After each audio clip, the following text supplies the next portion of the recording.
So స్థానిక సంస్థల ఎన్నికలు జరగకపోవడంతో గ్రామ పంచాయతీలలో అభివృద్ధి పారిశుద్ధ్యం అన్నీ కూడా పడికేసినాయని చెప్పేసి అయితే నిన్న మొన్న మన వార్తలు చూస్తూనే ఉన్నాం. ఎక్కడికక్కడ గ్రామ పంచాయతీ సెక్రటరీలు జేబులకి డబ్బులు పెట్టుకోలేక వాళ్ళ చేతులు ఎత్తేసిరు. గ్రామ పంచాయతీ పారిశుద్ధ్య కార్మికులు కూడా ఒక రకంగా స్ట్రైక్ చేస్తున్నట్టుగానే చెప్పుకోవచ్చు.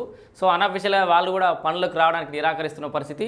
సో రాష్ట్ర వ్యాప్తంగా అన్ని గ్రామ పంచాయతీల పాలన అయితే పడకేసిందని చెప్పుకోవచ్చు. అయితే ఈ స్థానిక సంస్థల ఎన్నికలు ఎప్పుడు జరుగుతాయి, సర్పంచ్ ఎన్నికలు ఎప్పుడైతే ఎంపీటీసీ జెడ్పీటీసీ ఎన్నికలు అని చెప్పేసి కాంగ్రెస్ సర్కార్ వచ్చిన కొత్త నుంచి మనం చెప్పి యాస్టక్ వచ్చింది. ఆఖరికి జూన్ నెలాఖరులా జెడ్పీటీసీ ఎంపీటీసీ ఎన్నికలు అని చెప్పేసి అయితే మంత్రి పొంగులేటి శ్రీనివాసరెడ్డి కన్ఫర్మ్ చేసినట్టుగా మనకు వార్త కనబడుతోంది. నెలాఖరు వరకు జూన్ నెలాఖరు వరకు జెడ్పీటీసీ ఎంపీటీసీ, జూలై చివరిలో సర్పంచ్ ఎలక్షన్స్.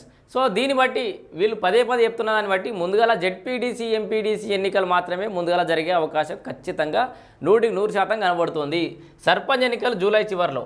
సో జూను నెలాఖరికేమో ఎంపీటీసీ జెడ్పీటీసీ, జూలై నెలాఖరికేమో సర్పంచ్ ఎన్నికలు జరుగుతాయట. ముఖ్య నేతల సమావేశంలో మంత్రి పొంగులేటి వెల్లడి, నేతలంతా కలిసి పనిచేయాలని చెప్పేసి కూడా వెల్లడించినట. జూన్ చివరిలో స్థానిక సంస్థల ఎన్నికలు జరుగుతాయని రాష్ట్ర రెవెన్యూ శాఖ మంత్రి పొంగులేటి శ్రీనివాసరెడ్డి తెలిపారు. మొదట జెడ్పీటీసీ ఎంపీటీసీ ఎన్నికలు, జూలై చివరిలో సర్పంచ్ ఎలక్షన్స్ ఉంటాయని చెప్పారు. మంగళవారం ఖమ్మం జిల్లా కూసుమంచిలోని ఎమ్మెల్యే క్యాంప్ కార్యాలయంలో పార్టీ ముఖ్య నాయకులతో మంత్రి అంతర్గత సమావేశం నిర్వహించారు. ఈ సందర్భంగా ఆయన మాట్లాడుతూ స్థానిక సంస్థల ఎన్నికల కోసం పార్టీ నాయకులు అందరూ కలిసి పనిచేయాలని పిలుపునిచ్చారు. సో పాలేరు నియోజకవర్గంలో మృతుల కుటుంబాలకు 10,000 రూపాయల ఆర్థిక సాయం చేస్తారని, ఈ నెల నుంచి పార్టీలకు అతీతంగా సొంతంగా సాయం అందజేస్తామని తెలిపారు. పేదరికంలో ఉన్న స్కూల్ కాలేజీ విద్యార్థులకు ఆర్థిక సాయం చేసేలా ప్లాన్ చేసినట్టు తెలిపారు. ప్రతి నెల 3 రోజుల పాటు 1, 10, 20 తేదీల్లో ఈ సాయాన్ని అందిస్తామని, నిరుపేదలైన వారు ఆసుపత్రిలో ఉంటే వారికి ఆర్థిక సాయం సీఎంఆర్ఎఫ్ నిధులు మంజూరు చేస్తామని తెలిపారు. అది ఆయనకు సంబంధించిన వ్యక్తిగతమైన అంశం, ఆయన చేసే సాయం అది.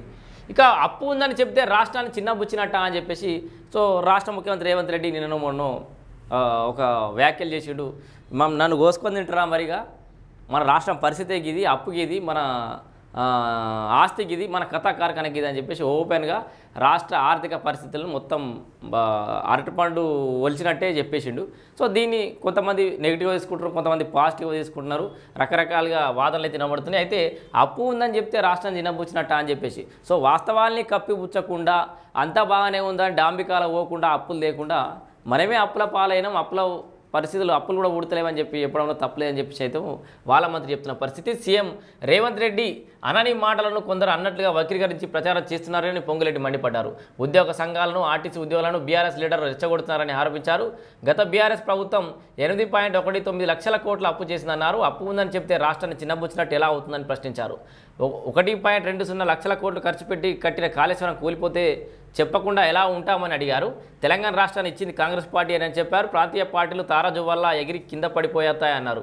10 ఏళ్లలో బీఆర్ఎస్ చేయలేని పనులు 16 నెలల్లోనే తాము చేసి చూపించామని చెప్పారు. పీసీసీ పరిశీలకుడు నాయని రాజేందర్ రెడ్డి మాట్లాడారు. సమావేశంలో రాష్ట్ర గిడ్డంగుల సంస్థ చైర్మన్ రాయల్ నాగేశ్వరరావు, నాయకులు నరేష్ రెడ్డి, చావా సో కొంతమంది అయితే నాయకులు అయితే పాల్గొన్నారు. మొత్తంగా జూన్ చివరిలో ఎంపీటీసీ జెడ్పీటీసీ ఎన్నికలు, జూలై చివరిలో సర్పంచ్ ఎన్నికలు అనేది ఖాయంగా కనిపిస్తోంది.